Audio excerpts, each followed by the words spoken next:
वहां पे ब्रह्मा विष्णु महेश भी आए। देखिए दक्ष प्रजापति जब घुसे सभा में, जैसे आए तो चारों तरफ देखा, सब दंडवत प्रणाम कर रहे हैं। चारों तरफ नजर गई, देखते हैं ब्रह्मा विष्णु महेश, तीन लोग प्रणाम नहीं कर रहे, तीन लोग प्रणाम नहीं कर रहे, बैठे हैं। तो इन्होंने सोचा कि ब्रह्मा विष्णु जी तो जाने दो, लेकिन ये शिव, ये जो शिव है ये मेरा दामाद है, किस तरह से लग रहा है, प्रणाम भी नहीं कर रहा, ये प्रणाम भी नहीं कर रहा है। गोद में आया, जाकर के बैठा, जैसे गद्दी पर बैठा भाषण शुरू कर दिया। देखो इस शिव को, कितना निर्लज्ज है, कितना निर्लज्ज है, शर्म भी नहीं आती, श्मशान घाट में रहता है। न जाने कहां से मेरे कर्म फूट गए कि मैंने अपनी बिटिया का विवाह इसके साथ कर दिया। तो एक ने कहा किया तो आपने तो कर तो दिया है सती जी का विवाह, आपने सती जी का विवाह शिव जी के साथ किया है, तो क्या कहते हैं? तब कहते हैं कि अरे वो तो हम अनजाने में कर दिए, हम नहीं चाहते थे ये विवाह, हम नहीं चाहते थे, वो तो अपने पिताजी, अपने पिता ब्रह्मा जी के कहने पर हमने किया है, नहीं तो हम अपनी पुत्री का विवाह, और भी निर्लज्ज के साथ, देखो कैसे रहता है, हमेशा निरस्त रहता है, कोई सहूर नहीं है, ढंग नहीं है रहने का, इससे मैं अपनी बिटिया का विवाह करूंगा, कभी नहीं, मैं तो कभी करता ही ना, मैं कभी ना करता, ये तो अपने पिताजी के कहने पे मैंने किया,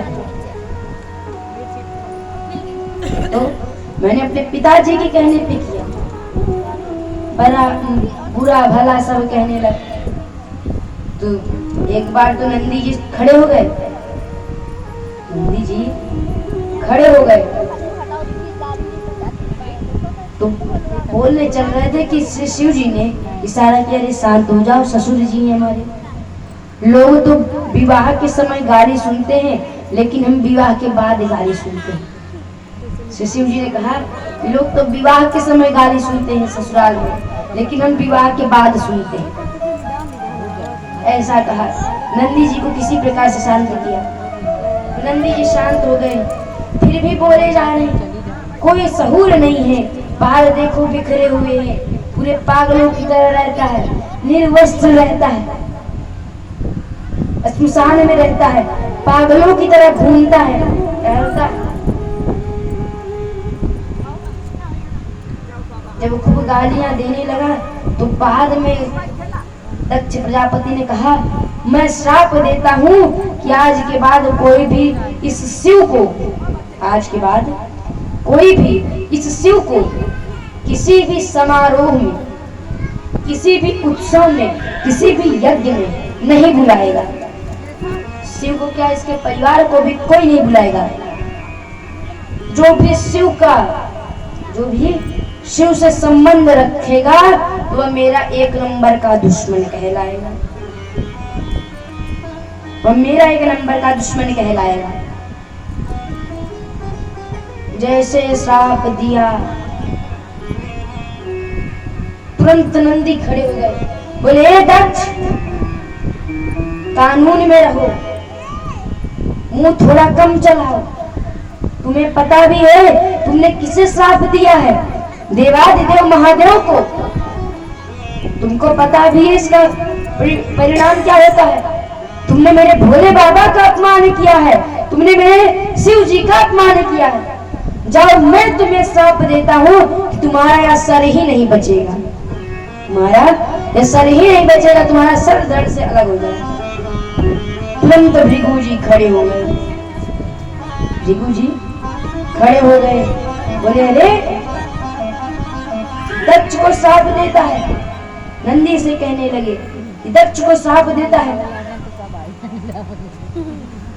दक्ष को श्राप देता है, जा मैं तुझे श्राप देता हूँ कि शिव के गढ़ पाखंडी हो जाए, ढोंगी हो जाए, पाखंडी हो जाए शिव के गढ़। तो ऐसे साप दिया भृगु जी ने। जब भृगु जी ने साप दिया और दाढ़ी पे हाथ घुमाई तो भृंगी ने साप दिया, बोली ये भृगु कब से देख रहे हैं दाढ़ी पे हाथ घुमाया जा रहा है, जहां हम तुझे साप देते हैं तेरी दाढ़ी ही ना बचे, तेरी दाढ़ी ही ना बचे। शिव जी बोले अरे भैया शांत हो जाओ, ये सम्मान समारोह है या साप समारोह? ये सम्मान समारोह है या साप समारोह?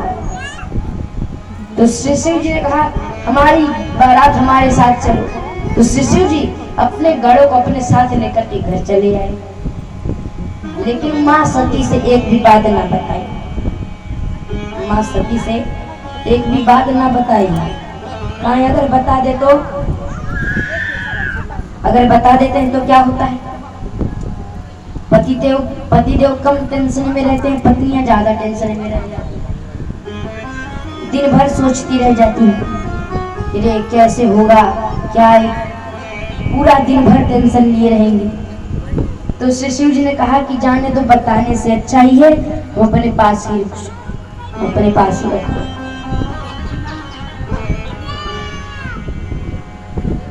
प्यारे